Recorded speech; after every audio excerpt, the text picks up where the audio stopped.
পঞ্চগড়ের শীতের প্রকোপ দিন দিন বাড়ছে।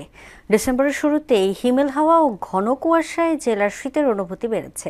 টানা কয়েকদিন তাপমাত্রা 11 থেকে 13 ডিগ্রি সেলসিয়াসের ঘরে ওঠানামা করছে। ঘন কুয়াশায় তেঁতুলিয়া পঞ্চগড় সড়কে যানবাহন চলছে হেডলাইট জ্বালিয়ে। জামিল চৌধুরী ডলারের প্রতিবেদন, জানাচ্ছেন আফরিন পপি।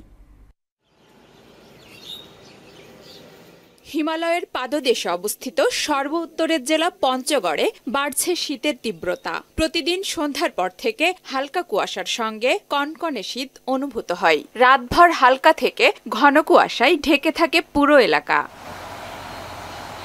তাপমাত্রা কমে যাওয়ায় শীতের প্রকোপ বৃদ্ধি পেয়েছে। এতে মানুষের দুর্ভোগ বাড়ছে।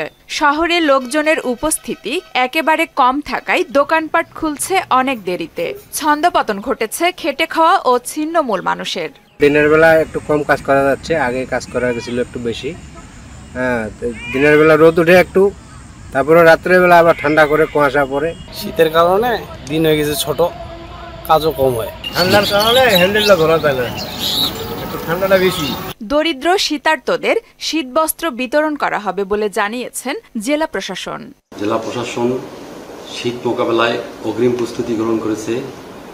আমরা ইতিমধ্যেই কম্বল ক্রয় করেছি। উপজেলা প্রশাসনের মাধ্যমে প্রকৃত সুবিধাভোগীকে যাচাই করে তারপরে তাদেরকে কম্বল দেওয়া হচ্ছে। দিনের বেলা তাপমাত্রা স্বাভাবিক থাকলেও বিকেলের পর কমতে থাকে তাপমাত্রা। আবহাওয়া অফিস জানিয়েছে সামনের দিনগুলোতে শীত আরও বাড়তে পারে। আগামী 2-1 দিন এখানে মিনিমাম তাপমাত্রা সামান্য একটু কম বেশি হতে পারে, তবে আশা করা যাচ্ছে ডিসেম্বরের প্রথম সপ্তাহে মিনিমাম তাপমাত্রা আরও কমবে এবং শীতের তীব্রতা আরও বাড়বে। শীত বাড়ার সাথে সাথে গরম কাপড়ের দোকানগুলোতেও বাড়ছে মানুষের সমাগম।